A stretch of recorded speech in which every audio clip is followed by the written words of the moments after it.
perikop satu hari. Kembali lagi pada saat ini kita akan bersama-sama membaca Alkitab.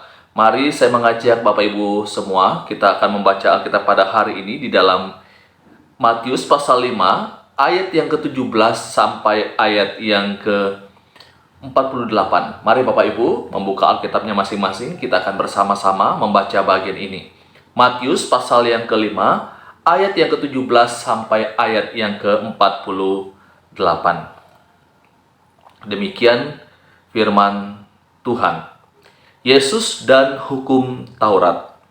Janganlah kamu menyangka bahwa aku datang untuk meniadakan hukum Taurat atau kitab para nabi. Aku datang bukan untuk meniadakannya, melainkan untuk menggenapinya. Karena aku berkata kepadamu, sesungguhnya selama belum lenyap langit dan bumi ini, satu iota atau satu titik pun tidak akan ditiadakan dari hukum Taurat sebelum semuanya terjadi. Karena itu, siapa yang meniadakan salah satu perintah hukum Taurat, sekalipun yang paling kecil, dan mengajarkan demikian kepada orang lain, ia akan menduduki tempat yang paling rendah di dalam kerajaan sorga. Tetapi siapa yang melakukan dan mengajarkan segala perintah-perintah hukum Taurat, ia akan menduduki tempat yang tinggi di dalam kerajaan sorga. Maka aku berkata kepadamu, jika hidup keagamaanmu tidak lebih benar daripada hidup keagamaan ahli-ahli Taurat dan orang-orang Farisi, sesungguhnya kamu tidak akan masuk ke dalam kerajaan sorga. Kamu telah mendengar yang difirmankan kepada nenek moyang kita, jangan membunuh. Siapa yang membunuh harus dihukum. Tetapi aku berkata kepadamu, setiap orang yang marah terhadap saudaranya harus dihukum. Siapa yang berkata kepada saudaranya, kafir, harus dihadapkan ke mahkamah agama. Dan siapa yang berkata jahil, harus diserahkan ke dalam neraka yang menyala-nyala. Sebab itu, jika engkau mempersembahkan persembahanmu di atas mezbah, dan engkau teringat akan sesuatu yang ada dalam hati saudaramu terhadap engkau, tinggalkanlah persembahanmu di depan mezbah itu, dan pergilah berdamai dahulu dengan saudaramu, lalu kembali untuk mempersembahkan persembahanmu itu. Segeralah berdamai dengan lawanmu selama engkau bersama-sama dengan dia di tengah jalan, supaya lawanmu itu jangan menyerahkan engkau kepada hakim, dan hakim itu menyerahkan engkau kepada pembantunya, dan engkau dilemparkan ke dalam penjara. Aku berkata kepadamu, sesungguhnya engkau tidak akan keluar dari sana sebelum engkau membayar hutangmu sampai lunas. Kamu telah mendengar firman, jangan berzina. Tetapi aku berkata kepadamu, setiap orang yang memandang perempuan serta menginginkannya, sudah berzina dengan dia di dalam hatinya. Maka jika matamu yang kanan menyesatkan engkau, cungkilah dan buanglah itu, karena lebih baik bagimu jika satu dari anggota tubuhmu binasa, daripada tubuhmu dengan utuh dicampakkan ke dalam neraka. Dan jika tanganmu yang kanan menyesatkan engkau, penggallah dan buanglah itu, karena lebih baik bagimu jika satu dari anggota tubuhmu binasa daripada tubuhmu dengan utuh masuk neraka. Telah difirmankan juga, siapa yang menceraikan istrinya harus memberi surat cerai kepadanya. Tetapi aku berkata kepadamu, setiap orang yang menceraikan istrinya kecuali karena zina, ia menjadikan istrinya berzina. Dan siapa yang kawin dengan perempuan yang diceraikan, ia berbuat zina. Kamu telah mendengar pula yang difirmankan kepada nenek moyang kita, jangan bersumpah palsu, melainkan peganglah sumpahmu di depan Tuhan. Tetapi aku berkata kepadamu, janganlah sekali-kali bersumpah baik demi langit, karena langit adalah takhta Allah, maupun demi bumi, karena bumi adalah tumpuan kakinya, ataupun demi Yerusalem, karena Yerusalem adalah kota raja besar. Janganlah juga engkau bersumpah demi kepalamu, karena engkau tidak berkuasa memutihkan atau menghitamkan sehelai rambut pun. Jika ya, hendaklah kamu katakan ya. Jika tidak, hendaklah kamu katakan tidak. Apa yang lebih daripada itu berasal dari si jahat. Kamu telah mendengar firman, mata ganti mata dan gigi ganti gigi. Tetapi aku berkata kepadamu, janganlah kamu melawan orang yang berbuat jahat kepadamu, melainkan siapapun yang menampar pipi kananmu, berilah juga kepadanya pipi kirimu. Dan kepada orang yang hendak mengadukan engkau karena mengingini bajumu, serahkanlah juga jubahmu. Dan siapapun yang memaksa engkau berjalan sejauh 1 mil, berjalanlah bersama dia sejauh 2 mil.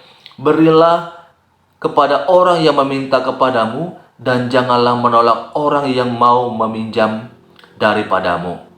Kamu telah mendengar firman, kasihilah sesamamu manusia dan bencilah musuhmu.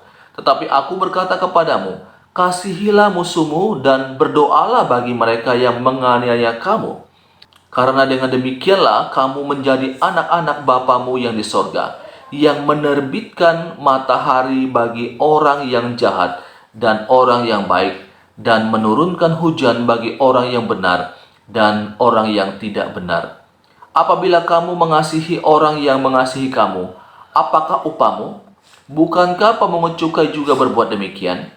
Dan apabila kamu hanya memberi salam kepada saudara-saudaramu saja, apakah lebihnya daripada perbuatan orang lain?